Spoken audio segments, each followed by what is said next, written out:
Chapitre 89. À Béthère. Jésus, suivi du zélote qui conduit par la bride l'âne monté par Élise, frappe à la porte du gardien de Béthère.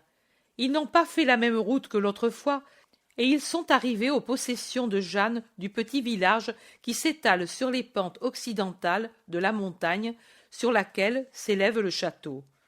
Le gardien, qui reconnaît le Seigneur, s'empresse d'ouvrir toute grande la grille qui est à côté de sa petite maison et qui donne accès au jardin qui précède l'habitation. C'est le commencement de ce lieu de rêve que sont les jardins des roseraies de Jeanne. Une odeur pénétrante de roses fraîches et d'essence de rose flotte dans l'air chaud du crépuscule, et quand la brise du soir, venant de l'Orient, passe en faisant onduler les rosiers en fleurs, le parfum se fait plus pénétrant, plus frais, plus vrai, car il provient des coteaux plantés de rosiers, et il triomphe du lourd parfum d'essence qui sort d'un bas et large appentis appuyé contre le mur occidental de la propriété. Le gardien explique: ma maîtresse est là. Chaque soir, elle y vient à l'heure où se rassemblent ceux qui s'occupent de la cueillette et de l'essence. Elle leur parle, les interroge, les soigne, les réconforte. Oh, elle est bonne, notre maîtresse. Elle a toujours été. Mais depuis qu'elle est ta disciple. Maintenant, je vais l'appeler.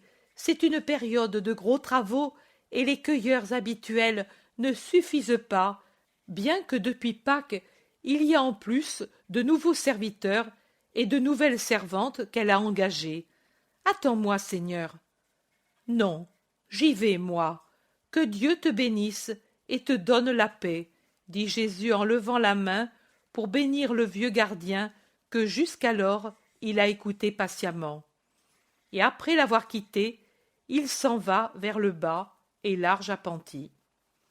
Mais le bruit des pas sur la terre dure du sentier fait lever la tête à Mathias quelque peu curieux, et, avec un cri, l'enfant se précipite dehors, les bras déjà ouverts et levés, pour inviter à l'embrassement qu'il désire. « Il y a Jésus!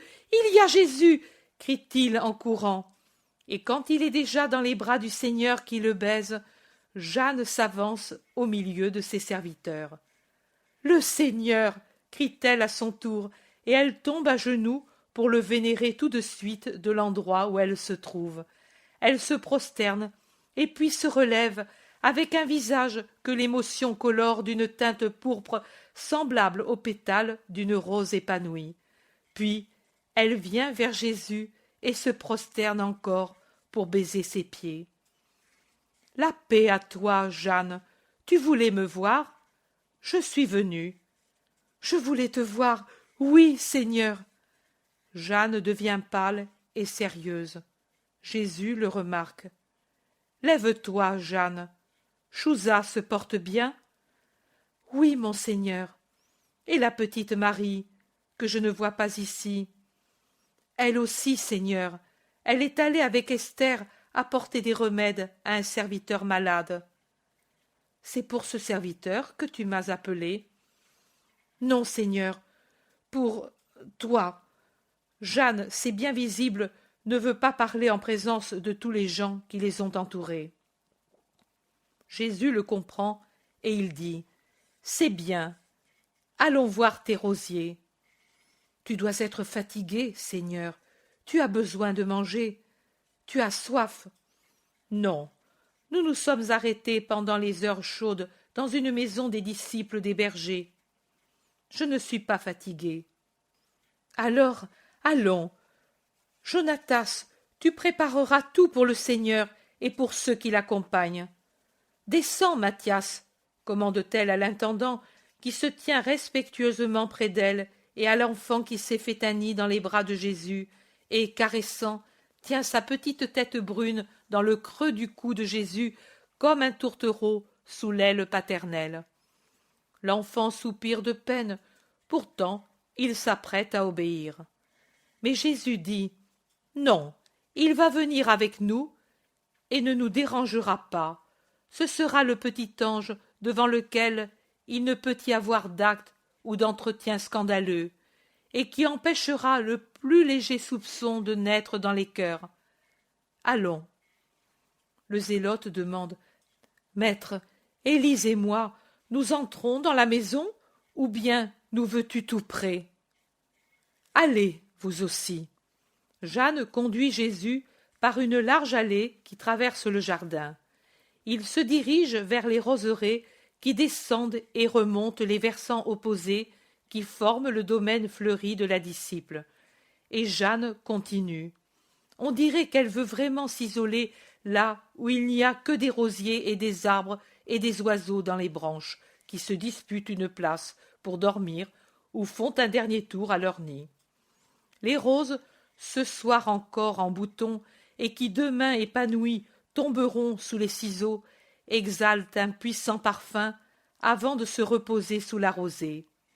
Il s'arrête dans une petite vallée entre deux replis de terrain sur lesquels forment de riants festons d'un côté des roses carnées et de l'autre des roses rouges comme des taches de sang en train de se coaguler. Il y a là un rocher qui peut servir de siège ou d'appui pour poser les paniers des cueilleurs. Il y a dans l'herbe et sur le rocher des roses et des pétales froissés qui témoignent du travail de la journée. Jeanne, de sa main ornée de bagues, dégage le siège de ces débris, et elle dit: Assieds-toi, maître, je dois te parler longuement. Jésus s'assoit, et Matthias se met à courir çà et là sur l'herbette jusqu'à ce qu'il s'intéresse grandement à la poursuite d'un gros crapaud venu prendre le frais dans la soirée, et il s'éloigne en criant et en sautant de joie, allant et venant derrière le pauvre crapaud, jusqu'à ce que le distrait le gîte d'un grillon, dans lequel il se met à fouiller avec une petite brindille. Jeanne, je suis ici pour t'écouter. Tu ne parles pas? Demande Jésus après un moment de silence, et il cesse d'observer l'enfant pour regarder la disciple qui se tient debout devant lui, sérieuse et silencieuse. Oui, maître, mais c'est très difficile, et je crois que ce sera pénible à entendre. Parle avec simplicité et confiance. Jeanne se laisse glisser sur l'herbe et, à moitié assise sur les talons, en contrebas par rapport à Jésus qui est assis sur le rocher, dans une pose austère et raide, distant comme homme plus que s'il était séparé par plusieurs mètres et de nombreux obstacles, mais voisin comme Dieu et ami, grâce à la bonté du regard et du sourire. Et Jeanne le regarde dans la douceur du crépuscule d'un soir de mai. Enfin, elle parle. « Mon Seigneur, avant de parler, j'ai besoin de t'interroger, de connaître ta pensée, de comprendre si je me suis trompée sur le sens de tes paroles. Je suis une femme, une sotte femme. Peut-être ai-je rêvé, et que maintenant seulement je me rends compte des choses comme tu les as dites, comme tu les as préparées, comme tu les veux pour ton royaume. Peut-être Chouza a-t-il raison, et moi tort. Chouza t'a fait des reproches? Oui et non, Seigneur. Il m'a seulement dit, au nom de sa puissance maritale, que s'il en est comme les derniers faits le font penser, je dois te quitter, car lui, dignitaire d'Hérode, ne peut permettre que son épouse conspire contre Hérode. Et quand donc as-tu été conspiratrice, qui pense à faire du tort à Hérode? Son pauvre trône si dégoûtant ne vaut pas ce siège au milieu des rosiers. Je m'assois ici, mais je ne m'assoirai pas sur son siège. Que Chouza se rassure, ni le trône d'Hérode, ni même celui de César ne me font envie. Ce ne sont pas mes trônes, et ce ne sont pas mes royaumes. Oh, oui, Seigneur, béni que tu es, quelle paix tu me donnes, cela fait des jours que j'en souffre.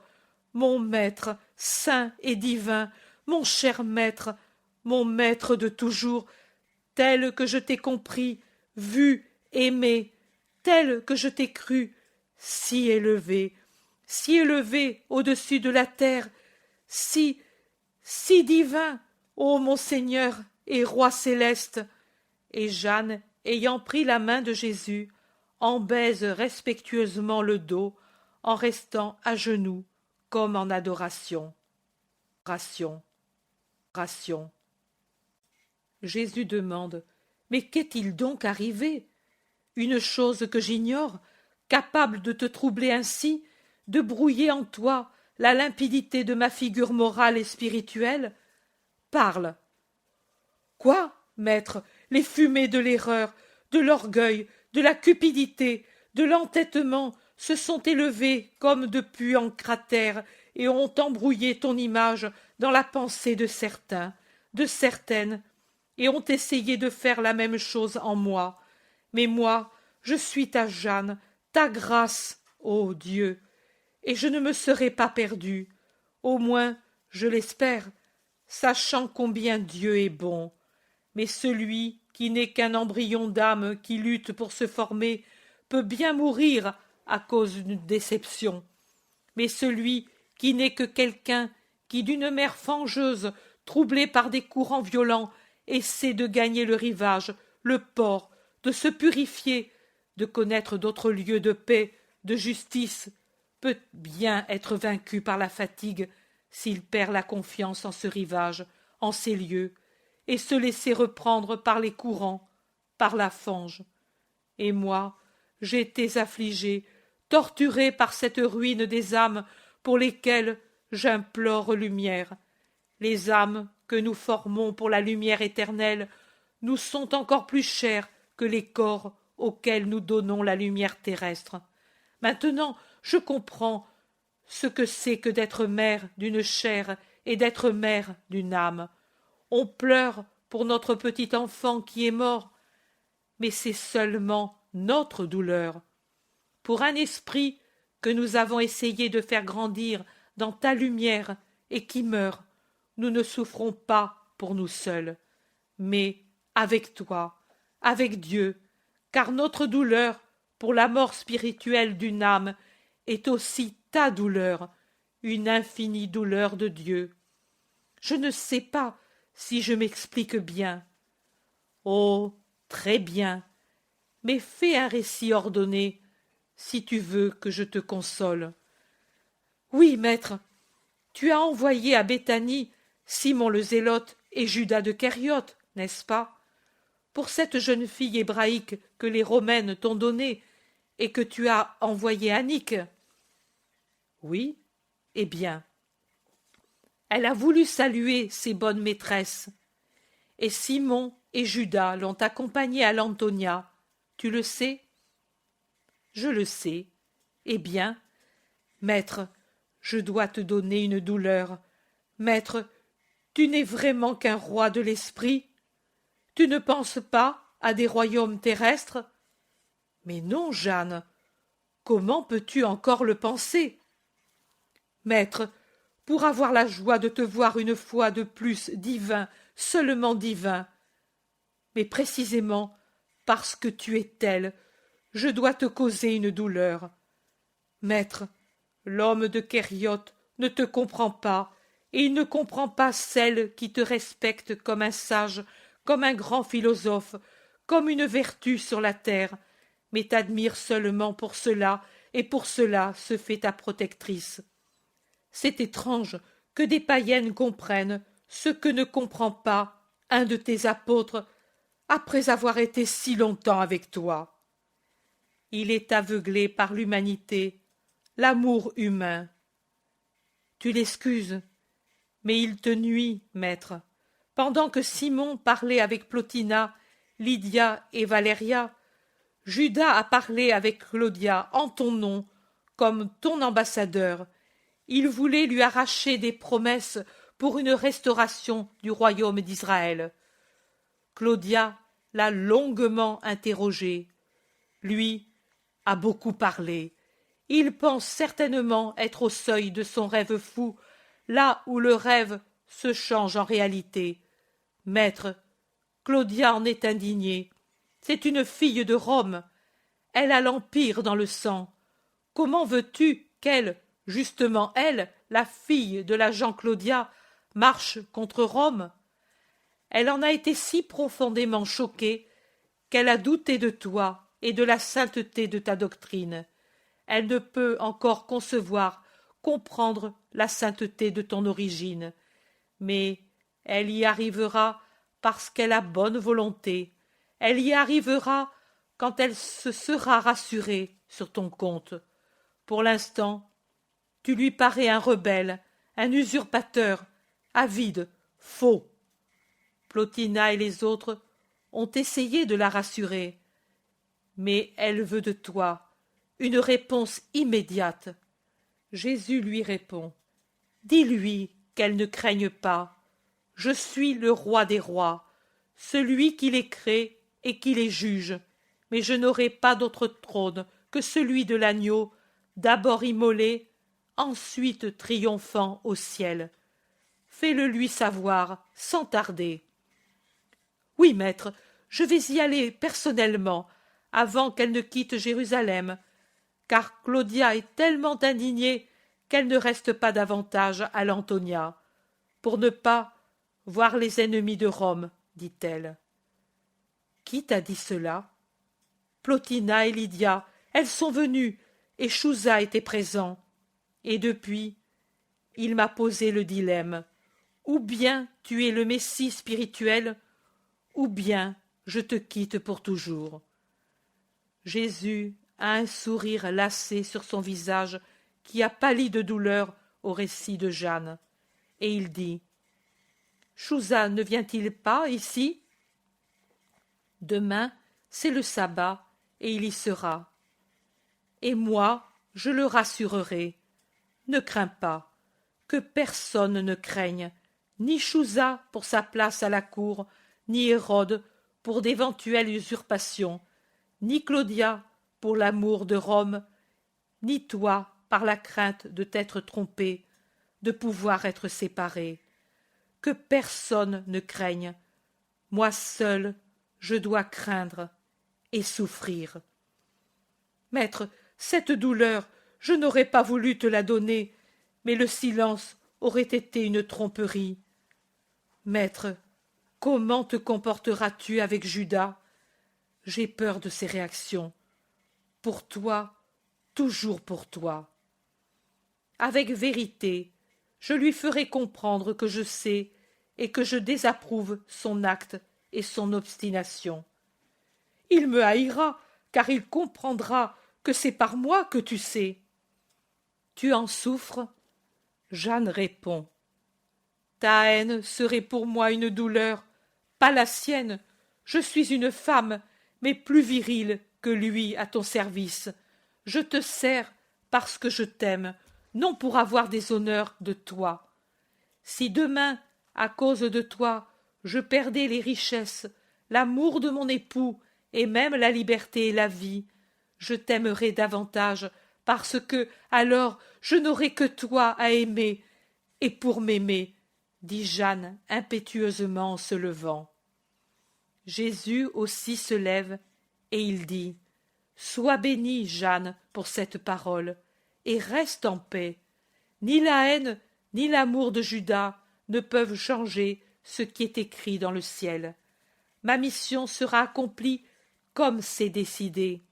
N'aie pas de remords, jamais. Sois tranquille, comme le petit Mathias qui, après avoir travaillé à faire une maison selon lui plus belle à son grillon, s'est endormi le front sur des pétales de rose et qui sourit, en croyant la voir sur les roses, car la vie est belle quand on est innocent. Moi aussi je souris, même si ma vie humaine n'a pas de fleurs, mais des pétales effeuillés, fanés. Mais au ciel, j'aurai toutes les roses de ceux qui sont sauvés. Viens, la nuit tombe, bientôt nous n'allons plus voir le sentier. Jeanne va prendre l'enfant dans ses bras. Laisse, je le prends. Regarde comme il sourit. Certainement il rêve au ciel, à sa maman. Et toi? Moi aussi, dans mes peines de toutes les heures, je rêve au ciel, à maman et aux bonnes disciples. Et lentement, il se dirige vers la maison. Maison. Maison.